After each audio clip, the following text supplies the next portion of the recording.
Welcome to episode 16 of Shane Talks 99. It is April 29th, 1999, and for the first time in this series, we have 4 movies that we have to discuss this time, so I'm going to try to get through them quick, and it is a director battle royale.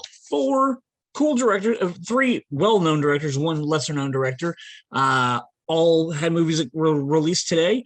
First up, we have Jeff Pollack, who directed the 1999 film Lost and Found, after previously directing the film Above the Rim, which is an amazing basketball film starring Tupac Shakur. And in our next corner, we have Mike Newell, who directed the 1999 film Pushing 10, right after he had just done Donnie Brasco. And a few years later, he's going to end up being the director on Harry Potter and the Goblet of Fire, which I'm pretty sure is the 4th movie. He was also an executive producer on a film we talked about back in January called 200 Cigarettes. In our next corner, we have Alexandre Payne, who in 1999 directed the dark comedy Election. He would then go on to direct movies like About Schmidt, Sideways, and one of my favorites, The Descendants, which was written by the same guys that did The Way, Way Back. So pretty good resume of films there. And in our final corner, our 4th director this week is none other than David Cronenberg. He, in 1999, directed one of my favorite science fiction films ever. It's called Eccleston. We'll talk about it a lot more at the end. Cronenberg was known for movies like Scanners, Videodrome, The Fly. After 1999, he would team up with Viggo Mortensen twice to do A History of Violence and Eastern Promises, both which were just okay in my opinion. But those are our 4 films that we get to talk about today. And like I said, we're going to try to go through them pretty quick. I know I don't want to make it longer than most episodes. But real quick, let's look at box offices for these 4 films. Existence, my favorite science fiction movie that came out around this time on this weekend, opened at $810,000 on only 256 screens in all of the United States. It never went higher than that. And like each week kind of went downhill after that, big almost $1 million opening. But it was a pretty low budget science fiction film. And like I said, we'll talk about it here in a little bit. Lost and Found, the really crappy David Spade movie we're about to talk about, opened at $3 million. Pushing 10, the John Cusack and Billy Bob Thornton movie we're going to talk about, opened at $3.5 million.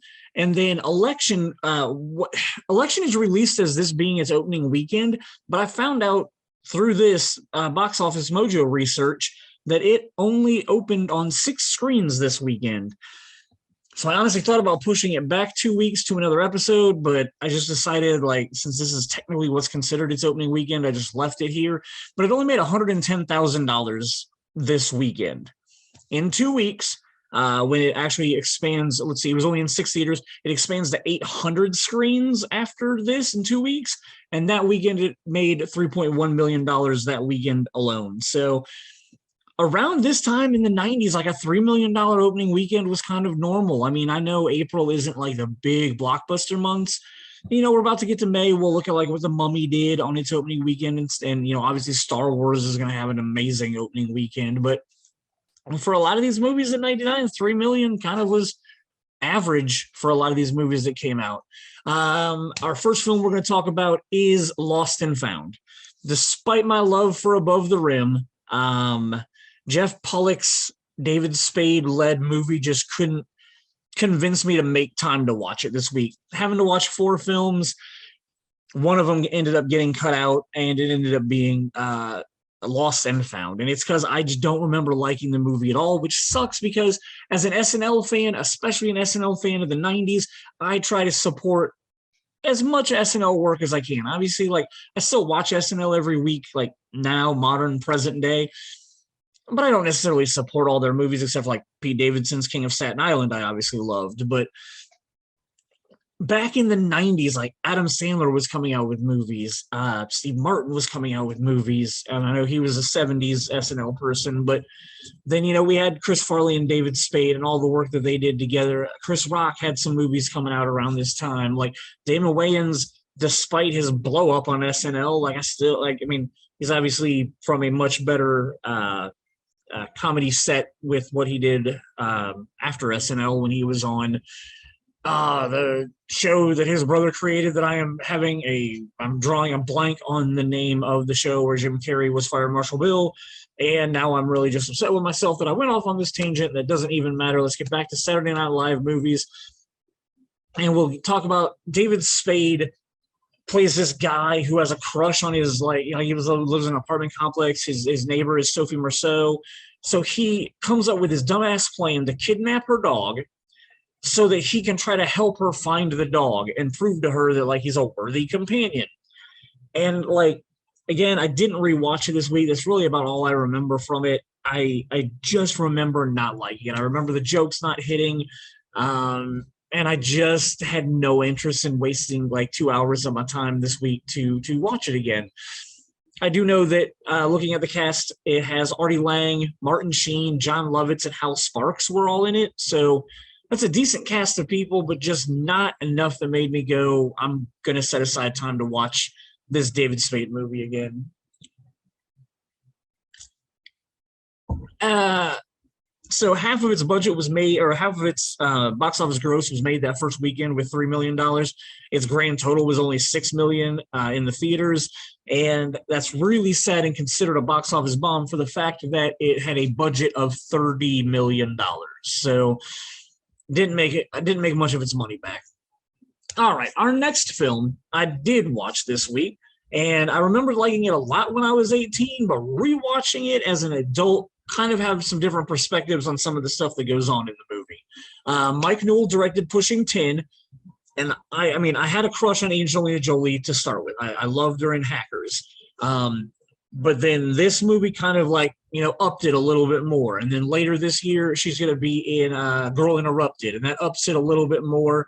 And then finally, when she's in Gone in 60 Seconds, like that's like literally just like the peak sexy hotness that was Angelina Jolie. I've dialed back my attraction to her as the years have gone by. I was really happy she was with Brad Pitt for a while because I am in love with Brad Pitt, so I thought they were like the perfect couple, even though like Brad and Jennifer were the perfect couple.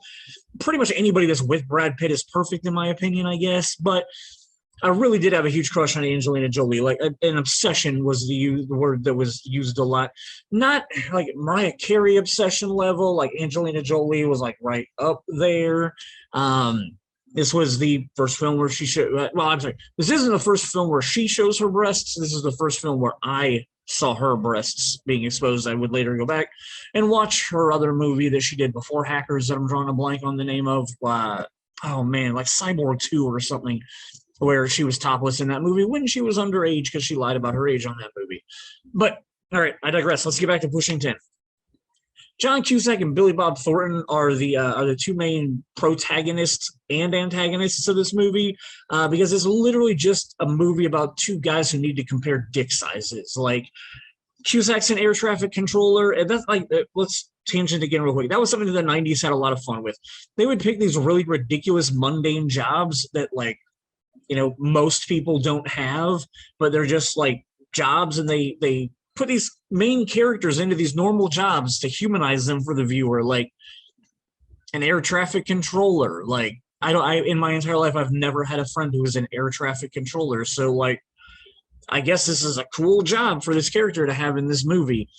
And then they have to have something ridiculous happen. So the air traffic controller hub gets a bomb threat called into it at one point in this movie. So it's like, oh, they really do save people's lives. Like it's speed of plot, but it just kind of came out of left.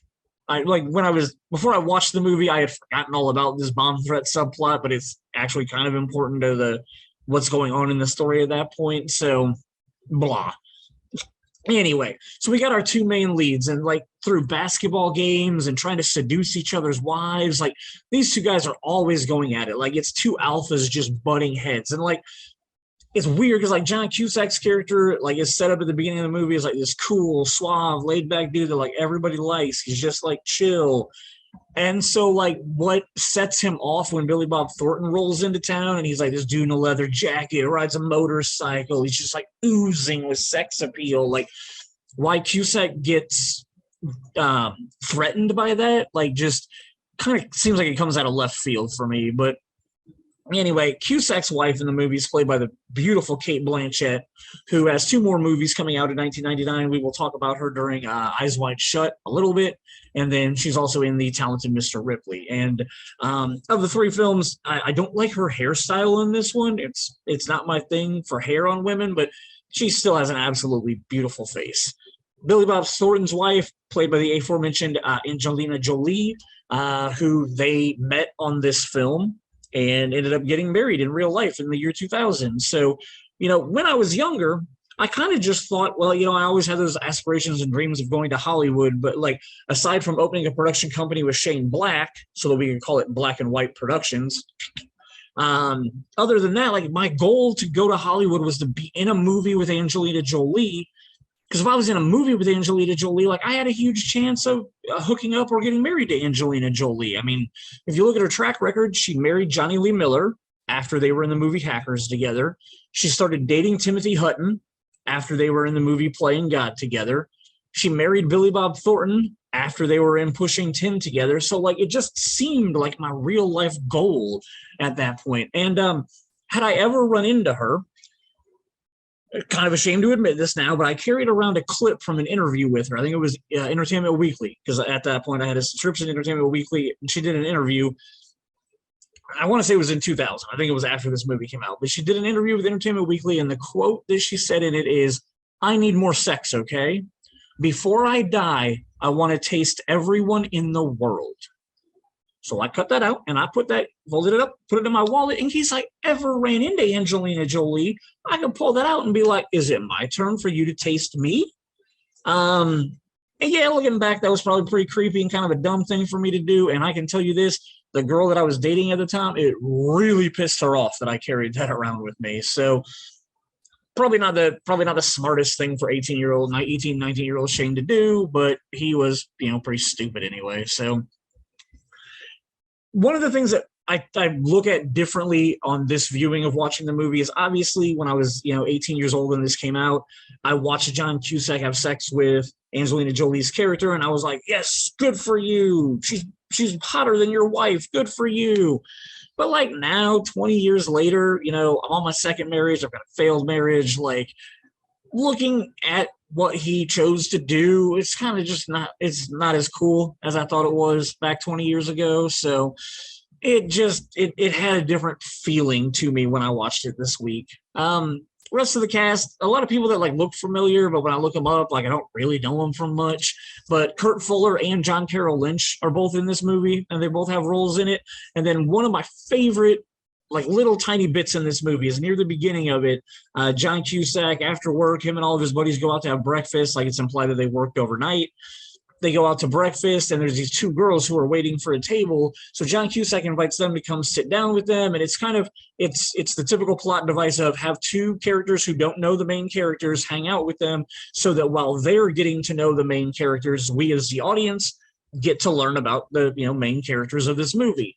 One of those 2 girls that gets invited to sit down with them is played by Kirsten Warren, who was one of the main cast of Saved by the Bell, the college years. Never really had a big career. She played Alex on Saved by the Bell, the college years, the ditzy roommate that kind of dates Slater for a while. But her one other claim to fame is she is one of the strippers in Independence Day that works with Will Smith's wife. And she's the one that goes up on the roof and is holding a sign when the Capitol Records building gets destroyed in Independence Day. So really just cool to see Kirsten Warren show up.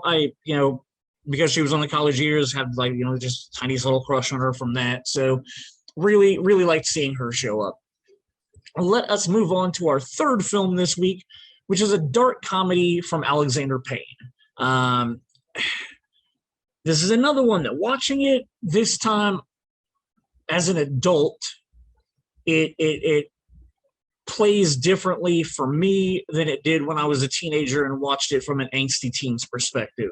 The movie's still fine, but I don't remember loving it. I didn't love it as much as I remembered loving it. So I still liked the movie a lot. It's still really got some funny stuff in it. It's very dark. It's a lot darker than I remembered it being, but it revolves around Reese Witherspoon's character, who is this like psychotic overachiever.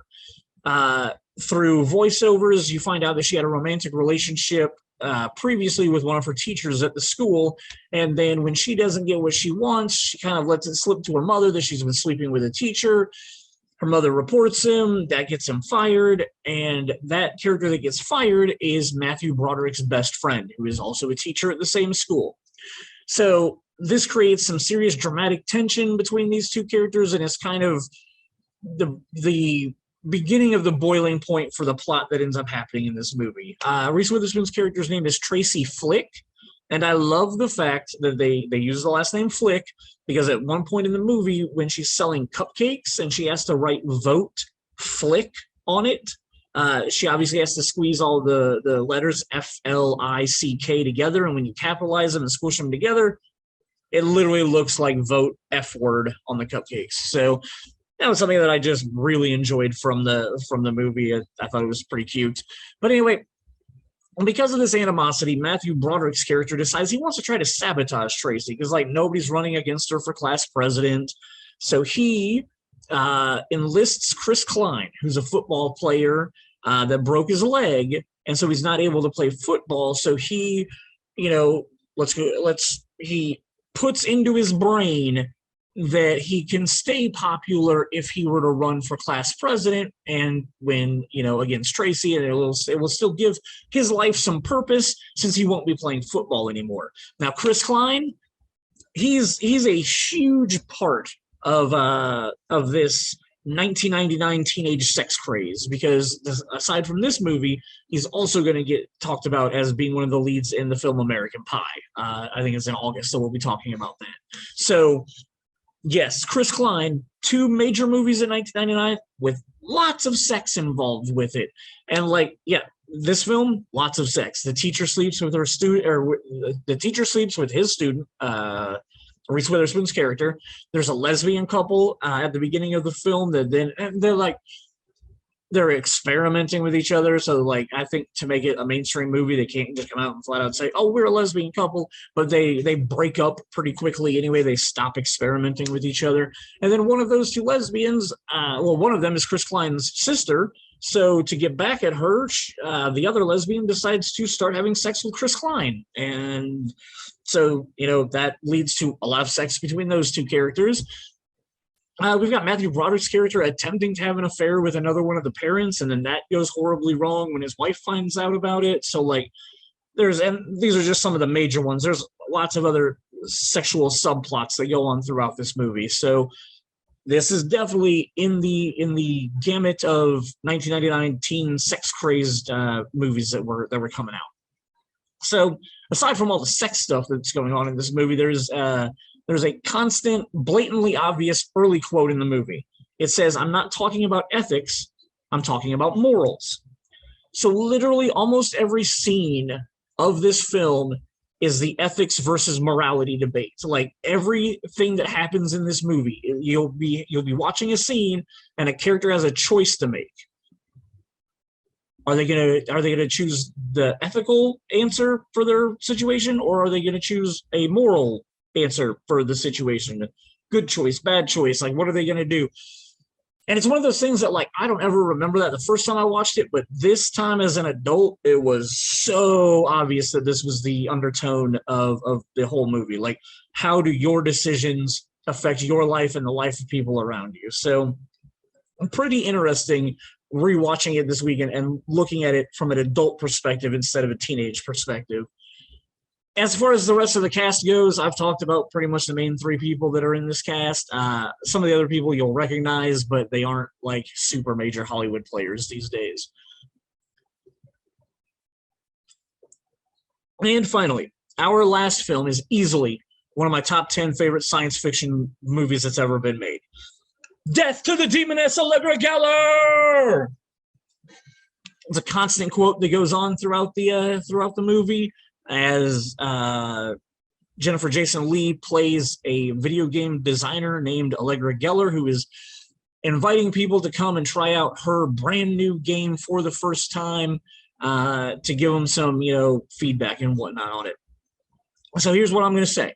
If you think you are ever going to watch the film Existence, then you need to stop listening right now and just, episode's done. The rest of what I'm going to talk about for like the next 5 minutes is all about Existence, and I'm going to spoil the movie because, it's 23 years old at this point, and in order to talk about some of the plot points to the movie, like, it will just end up, and like, I'm not going to flat out spoil the exact ending, but I kind of will in a roundabout way. So if you think you ever might watch Existence, probably stop listening now. And I buy it. I get it. I understand. I'm giving you an out. Get out of here if you don't want to talk about Existence. The statutes of spoiler limitations have now been removed. In a constant phrase throughout the film Existence, that is one small e, capital X, capital Z. It's a new game. The film is essentially Inception before Inception was Inception. I use this comparison because while Inception I consider a far superior film to Existence, the concepts of what's going on and going deeper and deeper in dreams like it is in Inception, in this film you're going deeper and deeper into video games. Like, that there's characters playing a video game, but then while they're playing that video game, they decide to go into another video game inside the video game to try to learn things from that game that apply to the other game. And it's kind of this, how deep down the rabbit hole are these characters actually going in game to try to find out, clues about what's actually going on in what they think is the real world, which could still be another video game. Like, it's one of those like multi-layered concepts. And while Inception does a really good job of taking you on the journey with them, like here at the beginning of Inception, we show you a one-level Inception. We explain to you why it's so bad to do anything more than a one-level Inception. Oh, you want to go 4 levels deep? Well, this is why going 4 levels deep in Inception is not a good idea. Okay, you're still going to do it, but we're going to take you on the journey every step as we go down another level of Inception. With this film, kind of more ambiguous, kind of more, are we in a video game right now, or is this reality? That's kind of one of the tones of the movie is, can you tell the difference between reality and a video game? So like I said, I'm going to spoil a few things here and there. If you listen to any of the regular Shane Talks episodes recently, a couple times it's come up about ambiguity at the end of a film. Like, a movie tries to be so smart that it doesn't want to give the audience the answers, but it's going to show you something that's just going to blow your mind and then just make you think about the movie. And like, sometimes it works and sometimes it doesn't. This movie attempts to do that, but it does it tricks viewers throughout the movie a lot, and you don't really know the real narrative that's going on. It kind of starts to unfold from time to time, and you find out, oh, they were in a video game when we thought they were in the real world. Okay, so now this is the new reality, right? Oh my God, oh shit, they were in another video game. Okay, so this has to be the new reality, right? Existence has one of those WTF endings, and it does something, it kills some people, and you're just like, wait a minute, what how did that, why did that just happen? And then gives you enough clues to make you think, oh, this whole time I wasn't in the real world, but what's going on right now, this is the real world. And then something else happens and you're like, oh, wait a minute, are they still in another video game? But there's enough clues to go both ways. Reading online, I see both people making an argument for, yes, the final scene is in the real world, and they have good points that make you think it's probably the real world. Then there's other people that have the belief that they were still in another level of the video game.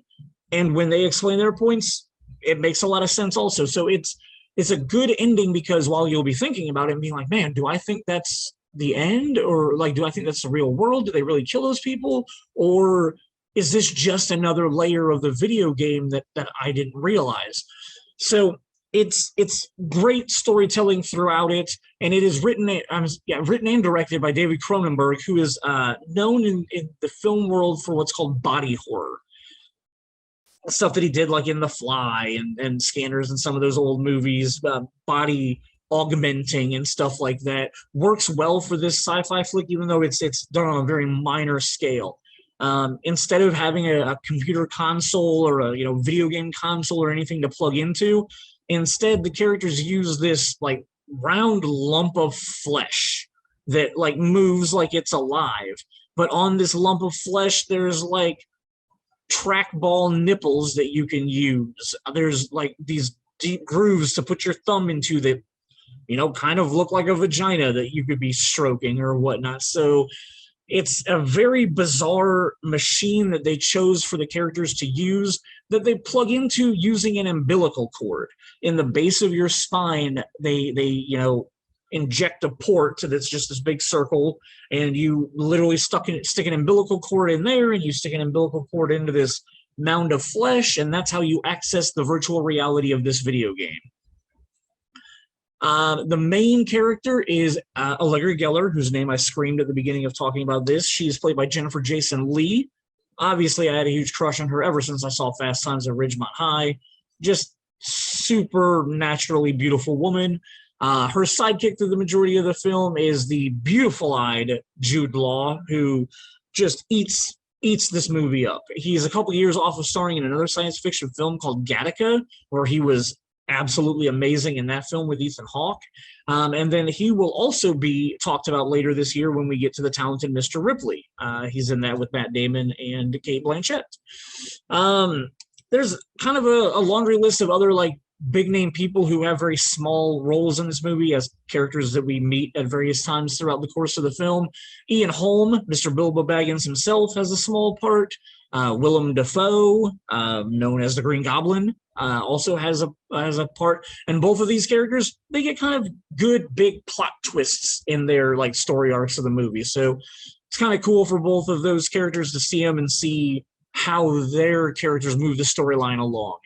A guy named Callum Keith Rennie is in this. He's from Battlestar Galactica. Has a really small part in the movie, but when he popped up, I was like, oh, that's right. The last time I watched this, I remember you were in this movie, but I keep forgetting. The Ninth Doctor, Christopher Eccleston, he bookends the movie. He's in the opening scene and he's in the final sequence, so it's cool to see the Ninth Doctor get some screen time.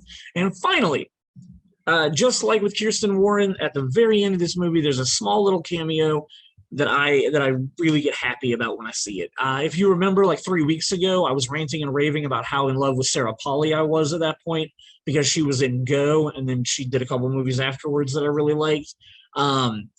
I was just so happy, like 3 weeks after I watched Go, to be watching this movie, and all of a sudden Sarah Polley pops up in the very last scene of the movie, plays a minorly important character to what's going on and everything. And when she is on screen, we get "Death to Demon Yevgeny Nourish," which is how the movie ends, with what happens to their characters. So thank you for playing along with me this week. It was a lot of flicks to talk about. I didn't go as deep as I usually would have, but I wanted to cover all four of them, at least the three that I watched, and just talk about that crappy David Spade movie. Next week, going to be a blast, going to be fun, going to be two movies that I've seen a lot. We have the horror comedy Idle Hands, and we have the Sean Connery film Entrapment that we're going to dive into next week. So should be a lot more deep diving into those two films. And yeah, I don't know if we have another 4-movie week the rest of the year. I don't think so, but it was a fun time hanging out with you. I'll see you next week.